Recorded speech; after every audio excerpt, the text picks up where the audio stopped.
So what is up, guys? You got your boy Stingren here today, and today we're back with some reverse 1999 content for you guys today.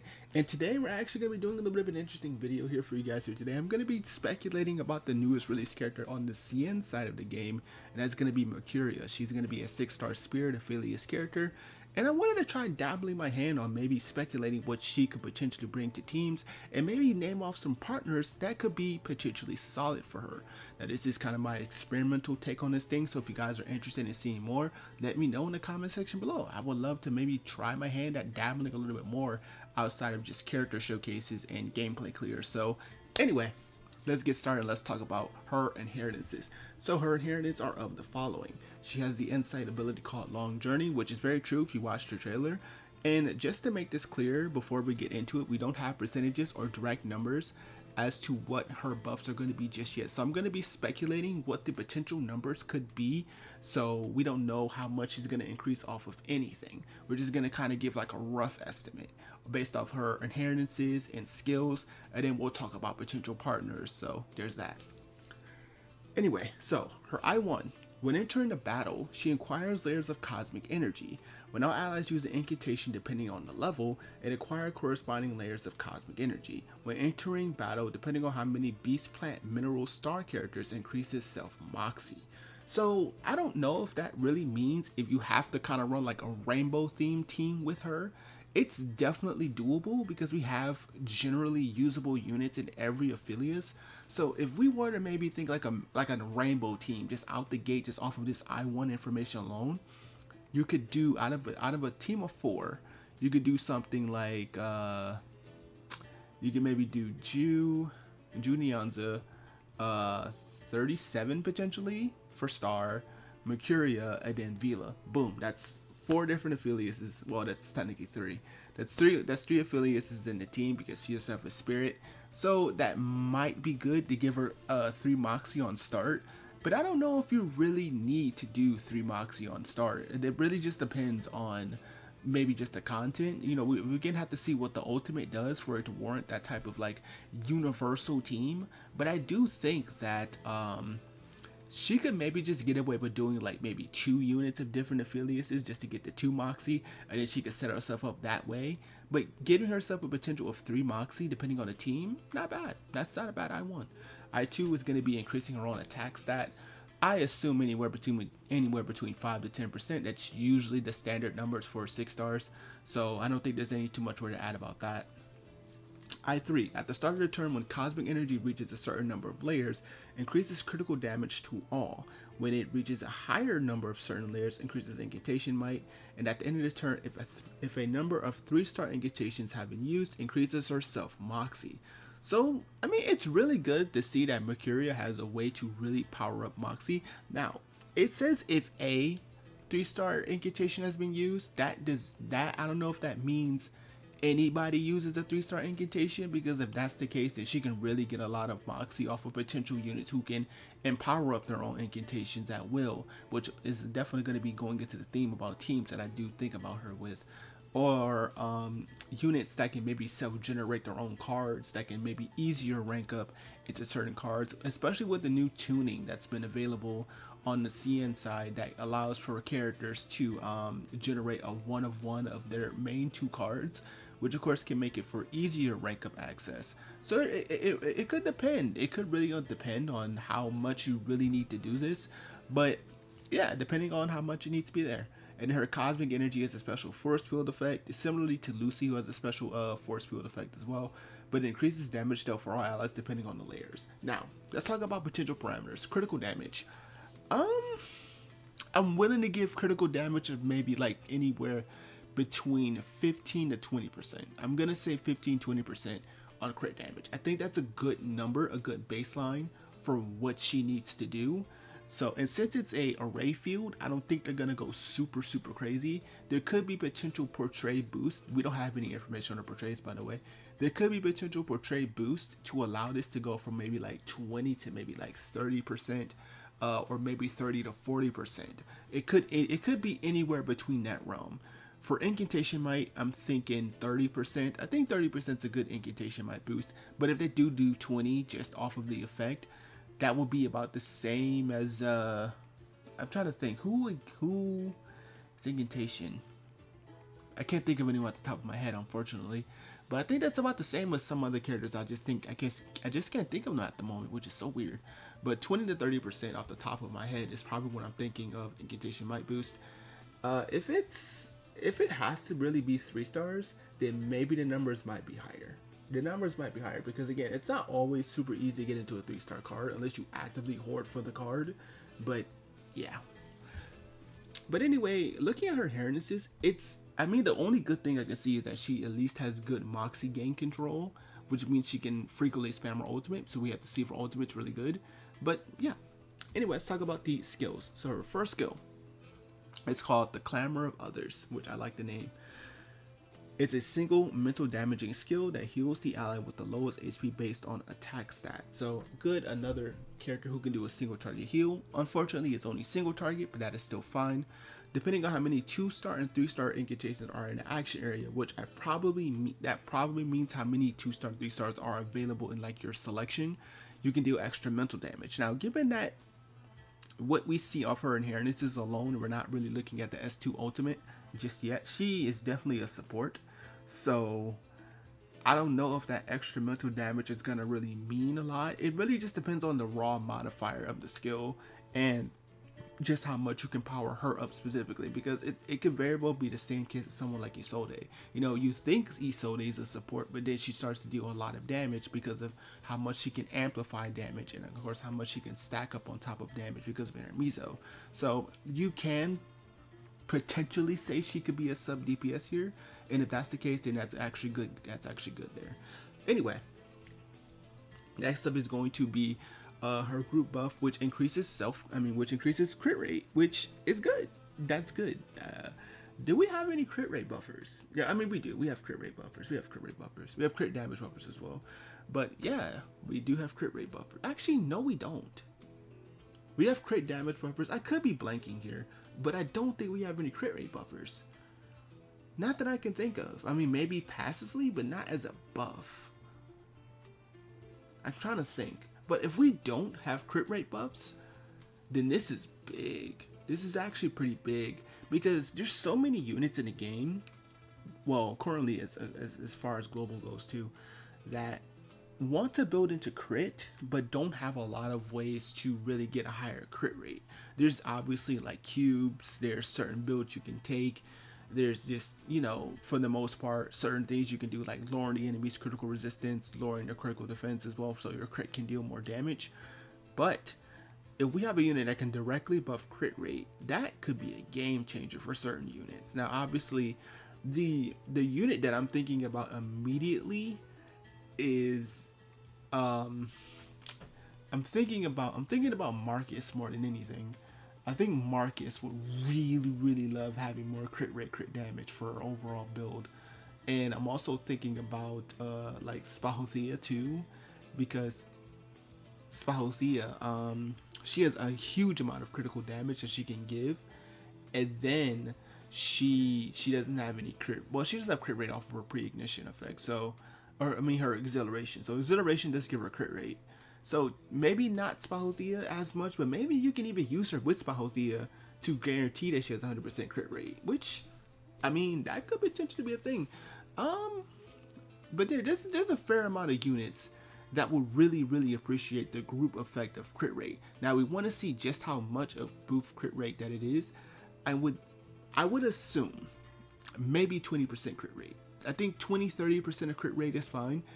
Since it is skill, we could probably go like 20-30, maybe 50 is what I'm thinking.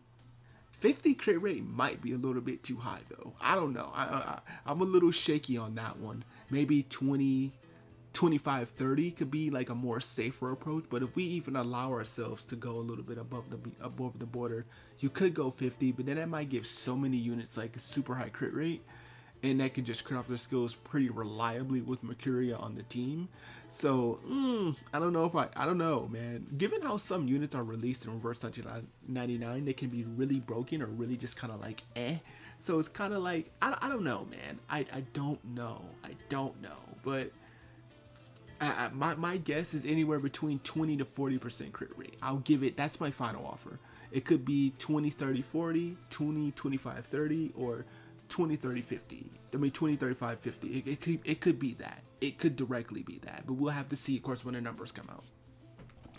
And her ultimate is Give the Knights a Morning Star. It's a mass mutual damaging attack which dispels random numbers of status up and positive status on all enemies and then deals damage. Afterwards, gives level adjustment to all allies. So level adjustment is, if applicable, when calculating the level of incantations, treated as a higher level. This does not affect the effect of the incantation. So basically, what this is, from what I gather of it, I could be wrong, and forgive me if I am. This seems like if you use a 1-star skill, it's gonna count the damage as the 2-star skill. I feel like that's what that means, because it's gonna treat it as a higher level. Now, I don't know if it means it goes from 1 to 3 or 1 to 2 or 2 to 3. I assume it's 1 to 2 to 2 to 3. I think that's the safest approach you could probably take this as. And if that's the case, then Marcus is gonna look so good with her, because Marcus can get 2-star cards so quickly. So, ooh, Marcus being able to consistently have potential 3-star casts of her card.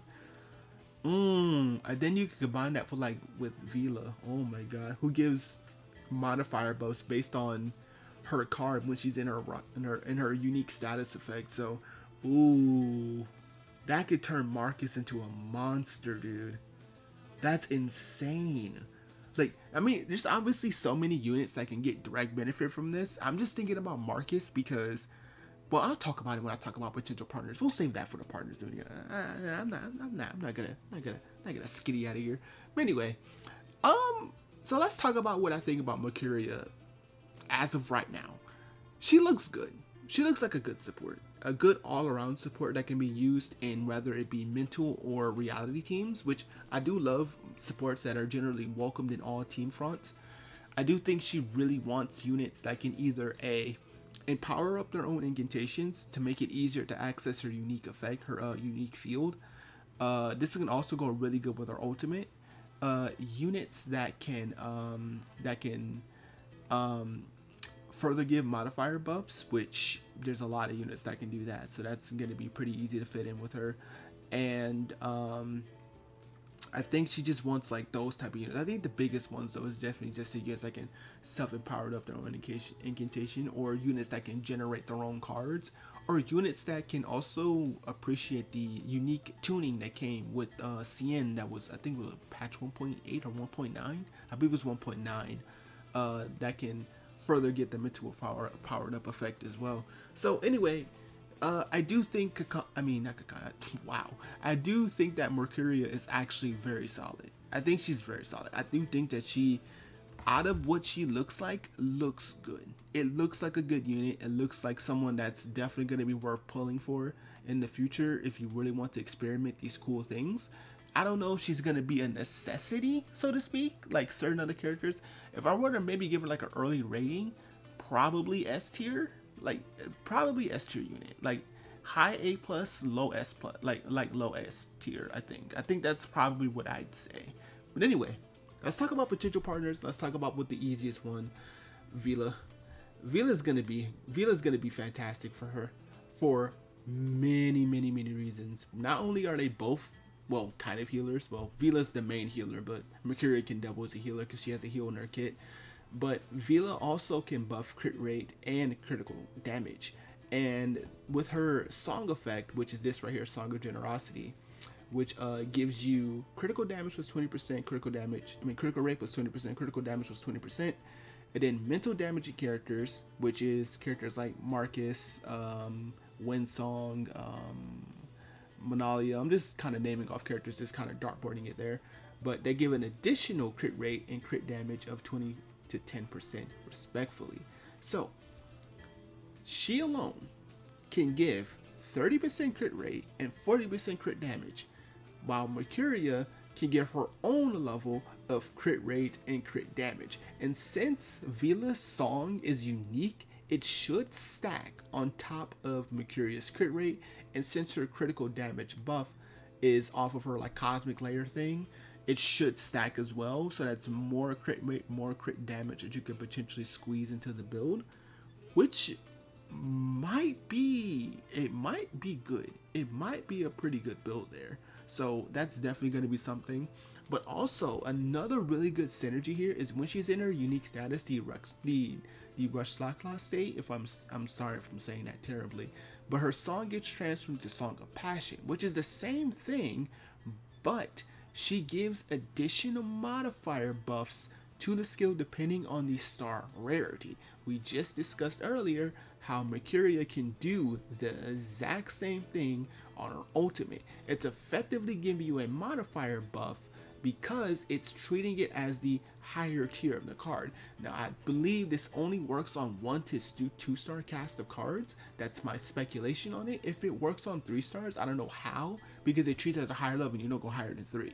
So I believe it should be a 1-star card is going to be treated as a 2-star card without the extra effects. Like, for example, if you use 2-star Monalia skill, you won't get the Moxie still effect, is what I'm thinking. So that's kind of what I'm thinking is going to be the case with the card, but that's even a further boost with the skill. I mean, even just so much as adding a 50% buff to the card on top of Mercuria's buff to whoever DPS you're using, that could make a difference. And I do think that that's really, really good.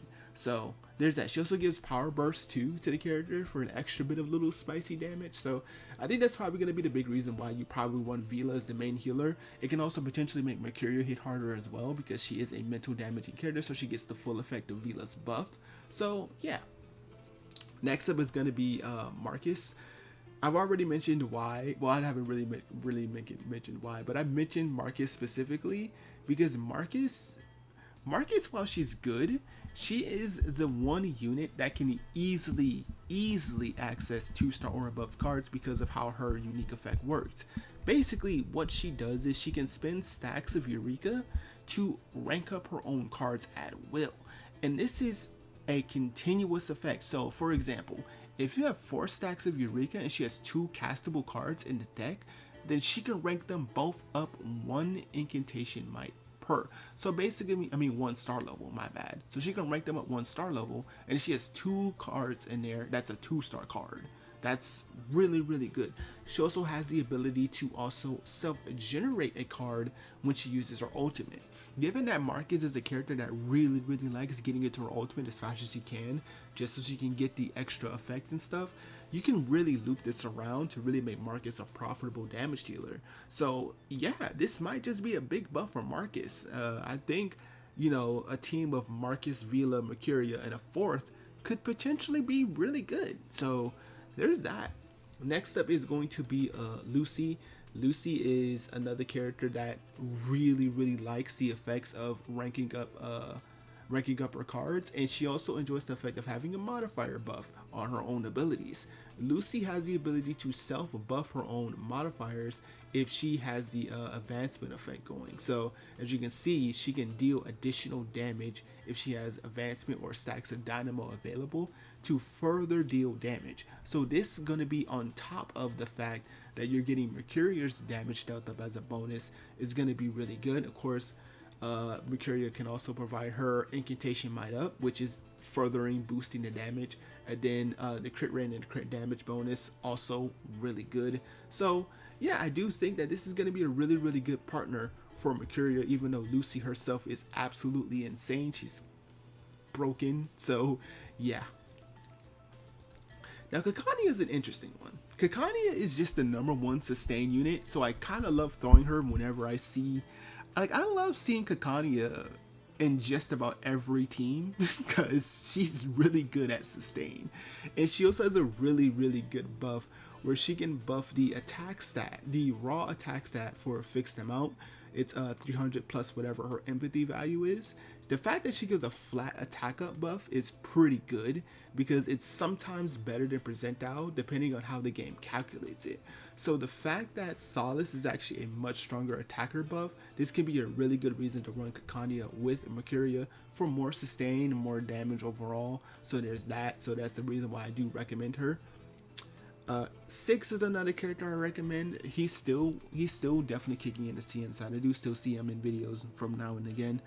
But 6 is a unit who can actively give units Empower Incantation 1 at 5 stacks of Eureka. If you guys don't know, if you buff with if you buff with him, if he's at 5 or more stacks of Eureka, he can spend 5, you get somebody Empower Incantation, which of course will help Mercuria to achieve more stacks of that boundless energy thing that she has going on. So that special, you know, stacking thing that you need to do. So the fact that she can effectively give this is really good. Of course, 6 does come with a myriad of buffs and debuffs that can further support the team.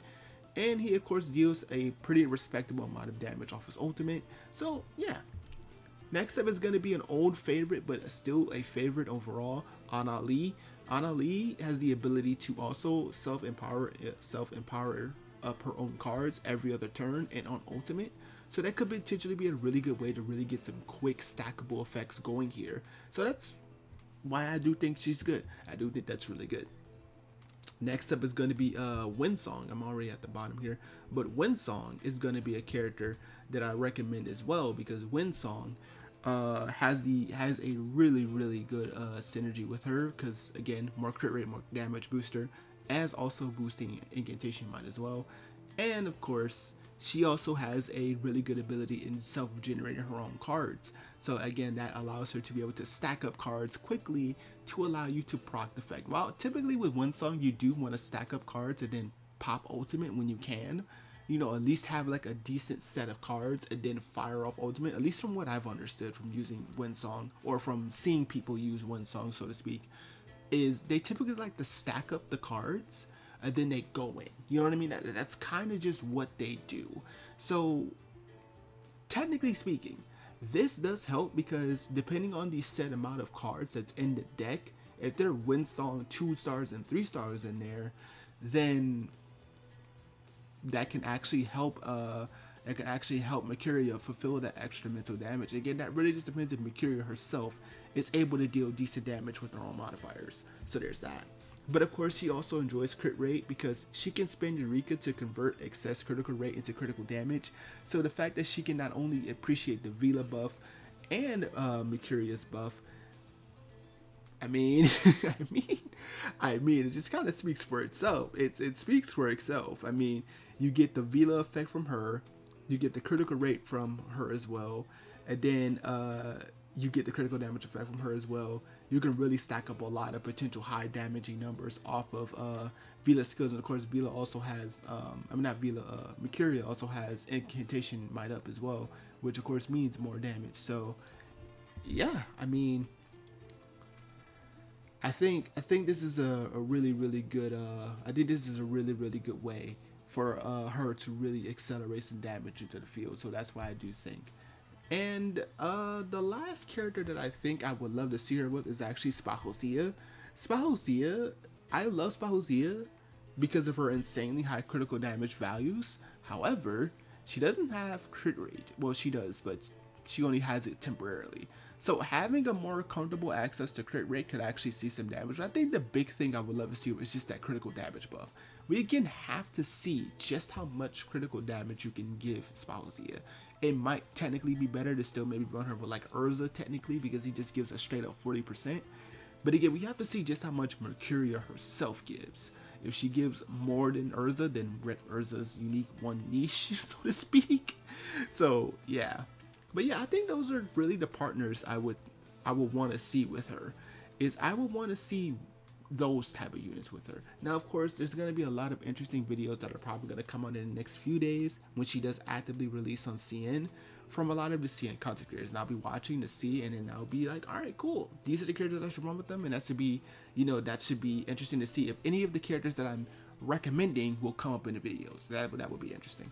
But anyway, that's gonna be it for this video. I've talked for 25 minutes talking about this. I hope you guys kind of enjoyed the long form discussion content. I really wanted to be a little bit unique with this type of thing. So anyway, this has been your boy Stingren, and I'll see you guys next time. Peace.